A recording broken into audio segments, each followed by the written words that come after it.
Da, bă, ce frumos! Elefantul acesta, ce frumos e! Vine și mă țucuie. Bă! Fă-tu scule, mă, tine!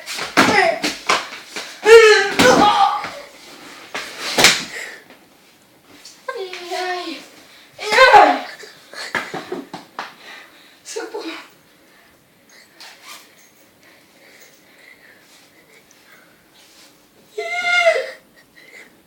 Ce tricou ăsta? A nimerit-o pe mama. No, ce-a zis? Ce-a zis? Am amuzat. Uite-i, mă! Dar unde-i, mă? Stai, telefonul ăsta nu-i pumă. Stai și feia. Eu am mama pe Facebook cu tati. Nu știu ce fac aici. Nu mai zici, bă, nu mai zic nimic. Ce faci, bă? Da. Nu. Te, bă, am văzut pe maica ci cu tată. Cu tată său. Eu. Amor. Eu. Eu stai un pic.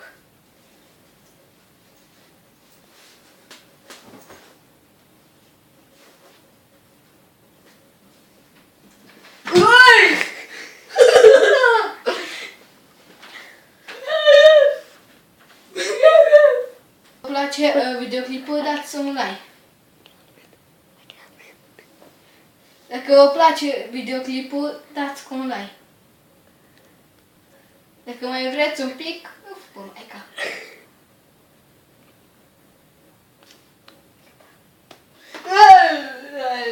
Ce somn! Dar stai, mă, ce am mâncat? Am pe maica aici. Unde e maica mea? Mami!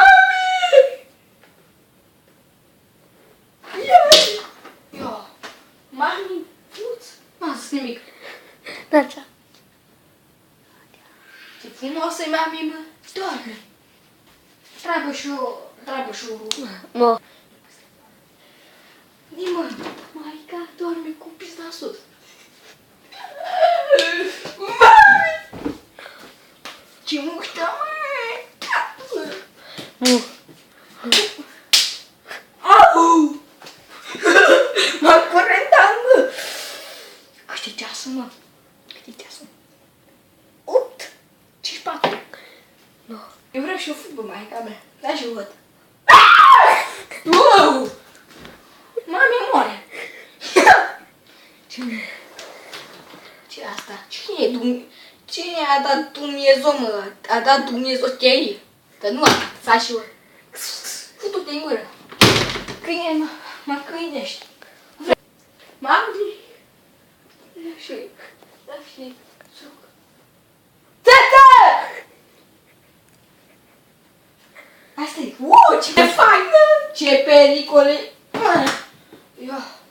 Da și sună poliție! Bă, ai murit! Stai și văd. A murit. Alo? Da. Un tigru. Futu-mă în gură. Stați. Asta și mai bine. Trebuie și eu sun la poliție. Și mă dau eu pe mine. Dacă vă place videoclipul, dați un like, atât.